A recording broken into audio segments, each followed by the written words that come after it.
Assalamualaikum warahmatullahi wabarakatuh. Perkenalkan, nama saya Lailatul Mardiah dari Lembaga Kelompok Bermain Al-Anwar, Desa Waluyo, Kecamatan Gunung Pesantren. Pada kesempatan ini, saya mewakili lembaga untuk ikut berpartisipasi dalam lomba inovasi dan kreativitas pertemuan tatap muka terbatas dalam mewujudkan profil pelajar Pancasila. Di masa yang masih pandemi seperti sekarang ini, kami, Lembaga Kelompok Bermain Al-Anwar, mengikuti anjuran pemerintah berdasarkan surat edaran Bupati Kebumen untuk melaksanakan pembelajaran tatap muka secara terbatas. Pembelajaran yang dilaksanakan di lembaga kami menggunakan kurikulum K13 dengan memakai media lospat. Media lospat itu sendiri adalah media lepasan yang bisa untuk dipindahkan, dibawa, digabungkan, dirancang ulang, dipisahkan dan disatukan kembali dengan berbagai macam cara. Di dalam media lospat terdapat 7 komponen, yaitu antara lain yang pertama ada komponen bahan alam seperti tanah, pasir, batu, kerikil, daun, ranting, biji-bijian, bunga, dan lain sebagainya. Kemudian yang kedua, ada komponen barang bekas kemasan seperti kardus bekas susu, gulungan tisu, kemudian gulungan benang, ada gulungan lakban, gulungan kain, dan lain sebagainya. Yang ketiga, ada komponen plastik, diantaranya ada sedotan, botol-botol plastik, tutup botol, pipa paralon, kancing-kancing, baju, dan lain sebagainya. Kemudian yang keempat, ada komponen logam, diantaranya ada kaleng, perkakas dapur, sendok, garpu, mut, baut, koin, dan lain sebagainya. Yang kelima, ada komponen kaca dan keramik seperti botol kaca, cermin, manik-manik, kelereng, dan lain sebagainya. Yang keenam, ada komponen benang dan kain seperti pita, kapas, kain perca, jenis-jenis tali wol, dan lain sebagainya.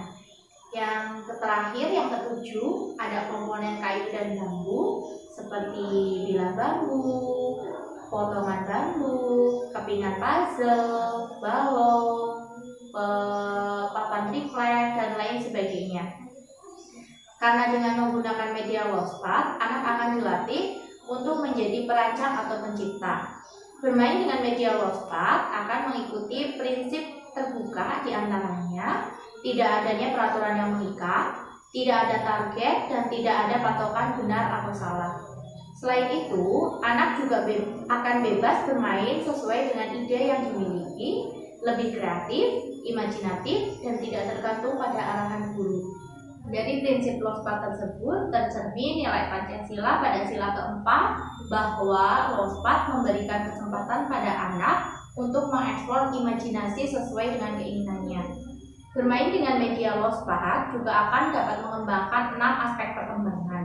6 aspek perkembangan tersebut meliputi yang pertama, ada aspek fisik motorik. Anak akan menggunakan jari-jari tangannya untuk menyentuh, memindah, menumpuk, memegang, menggenggam, mendorong, menggelindingkan benda. Kemudian yang kedua, ada aspek sosial emosional. Di sini anak akan bebas berekspresi, anak berani mencoba, membuat anak menjadi lebih mampu menguasai diri dan bertanggung jawab. Yang ketiga, ada aspek kognitif. Kemampuan anak untuk menciptakan suatu karya dengan media lospat akan mengasah kemampuan anak untuk berpikir logis, kritis, dan kreatif dalam memecahkan masalah yang dihadapi. Kemudian yang keempat, ada aspek bahasa. Selama bermain, anak dapat mengungkapkan ide dan perasaannya melalui celotehan atau percakapan-percakapan yang keluar saat bermain. Kemudian yang kelima, ada nilai moral dan agama. Bermain dengan media lospat, anak dituntut untuk bertanggung jawab terhadap benda-benda yang dimainkannya. Anak belajar untuk merawat dan mengembalikannya ke tempat semula. Selain itu, ketika anak bermain media lospat dari bahan alam yang mereka temui di sekitar mereka, itu merupakan ciptaan Allah, sehingga akan semakin mendekatkan anak dengan Tuhannya melalui ciptaannya. Kemudian yang keenam, ada aspek seni. Di bidang seni, anak dapat ditunjukkan lewat karya yang diciptakannya sesuai kreativitasnya sendiri. Karena suatu karya seni tidak ada batas benar atau salah. Dari 6 aspek perkembangan yang dikembangkan melalui bermain media lospat, tercermin nilai-nilai Pancasila seperti anak mengenal Tuhan melalui ciptaannya, anak mampu bekerja sama untuk bermain bersama temannya, anak mampu berbagi mainan dengan temannya. Yang selanjutnya, dengan sangat terbatasnya pertemuan tatap muka di sekolah, kami juga memiliki beberapa program unggulan untuk mendukung proses tumbuh kembang anak didik kami. Yang pertama, kami mempunyai program keluarga Cooking Family yang dilaksanakan setiap 1 bulan sekali. Tujuan dari diadakannya program ini adalah untuk menjalin kelekatan dan kedekatan antara anak dan orang tua di rumah. Melalui kegiatan memasak bersama, kami berharap komunikasi di rumah bisa lebih hangat dan kebersamaan di dalam keluarga bisa menjadi satu konsep yang tertanam di otak anak didik kami. Melalui program ini juga, kami memiliki tujuan untuk pemenuhan gizi seimbang anak. Keberhasilan dari program ini yaitu ketika anak-anak antusias untuk melaksanakan program ini dan anak mampu menuangkan keinginannya tanpa adanya keterpaksaan dari orang tua. Kebersamaan antara orang tua dan anak dalam melaksanakan program ini juga menjadi salah satu keberhasilan program Cooking Family ini. Namun, ada juga kendala terlaksanakan program ini, seperti ketika orang tua tidak memiliki waktu untuk mendampingi anak mengikuti program Cooking Family ini. Dari program Cooking Family ini tercermin nilai-nilai Pancasila, yaitu kebersamaan ketika anak bekerja sama dengan orang tua membuat masakan sesuai keinginan anak, dan juga tercermin nilai kekeluargaan. Yang kedua, kami mempunyai program proyek keluarga yang merupakan sebuah kegiatan yang melibatkan kerjasama antara orang tua dan anaknya ketika membuat sebuah karya di rumah.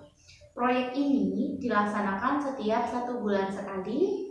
Dari program proyek keluarga ini tujuannya yaitu untuk menjalin kedekatan secara mental maupun fisik antara orang tua dan anaknya. Di sisi lain, program ini juga bertujuan untuk menumbuhkan budaya komunikasi yang baik di rumah, memfasilitasi minat anak dengan diberi kebebasan untuk mengungkapkan mau berkegiatan apa.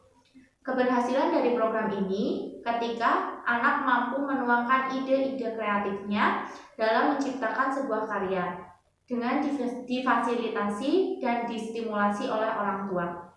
Adapun kendalanya yaitu ketika orang tua menjadi pemeran utama, bukannya menjadi fasilitator anak. Selain itu, ketika anak melakukan kegiatan yang harus sesuai dengan arahan orang tua dan keinginan orang tua, maka tujuan dari program ini tidak akan tercapai. Dari program proyek keluarga ini tercermin nilai-nilai Pancasila seperti nilai kekeluargaan dan kebersamaan antara anak dan orang tua, bekerja sama untuk menghasilkan suatu karya di rumah. Yang ketiga, kami mempunyai program Palembang, yaitu sebuah program di mana dalam hal ini menjadikan orang tua sebagai guru pada hari yang telah dijadwalkan. Program ini dilaksanakan setiap seminggu sekali. Orang tua dibebaskan untuk berkegiatan apa saja dengan anak-anak. Dari program ini, kami memiliki tujuan untuk mengenalkan orang tua dengan anak-anak dalam satu kelompok kelas. Selain itu juga untuk memberikan pengalaman kepada orang tua tentang suasana kelas, sehingga orang tua memahami suasana di kelas, sehingga hubungan antara guru dan orang tua bisa berjalan dengan berdampingan, senada, satu suara ketika mendampingi proses tumbuh kembang anak. Keberhasilan dari program ini yaitu ketika orang tua mampu memberikan kegiatan yang memancing kreativitas anak. Adapun kendalanya yaitu ketika anak harus mengikuti arahan orang tua sehingga anak tidak bisa mengeksplor kreativitasnya. Dari program Parandai ini tercermin nilai-nilai Pancasila, yaitu kebersamaan antara orang tua, guru, dan anak-anak, memberikan kesempatan kepada orang tua untuk memahami proses pembelajaran di kelas. Yang keempat, kami mempunyai program parenting yang dilaksanakan setiap 3 bulan sekali. Program parenting ini merupakan suatu kegiatan yang melibatkan guru, orang tua, dan psikolog yang bertujuan untuk membahas pola asuh yang baik dan komunikasi efektif dengan anak. Keberhasilan dari program ini yaitu ketika orang tua mampu menerapkan pola asuh yang baik terhadap anak dan mampu menjalin komunikasi yang efektif dengan anak. Dari program ini tercermin nilai-nilai Pancasila seperti kebersamaan antara guru dan orang tua untuk menjalin komunikasi yang baik. Yang kelima, kami mempunyai program kelas orang tua yang dilaksanakan setiap 1 bulan sekali. Program ini bertujuan untuk menjalin hubungan yang dekat antara orang tua dan guru. Program ini berisi penyampaian capaian perkembangan kelas oleh guru yang kemudian dilanjutkan dengan orang tua menanggapi atau merespon penyampaian guru. Selain itu, orang tua juga diberikan kesempatan untuk menyampaikan kritik dan sarannya sebagai perbaikan bersama.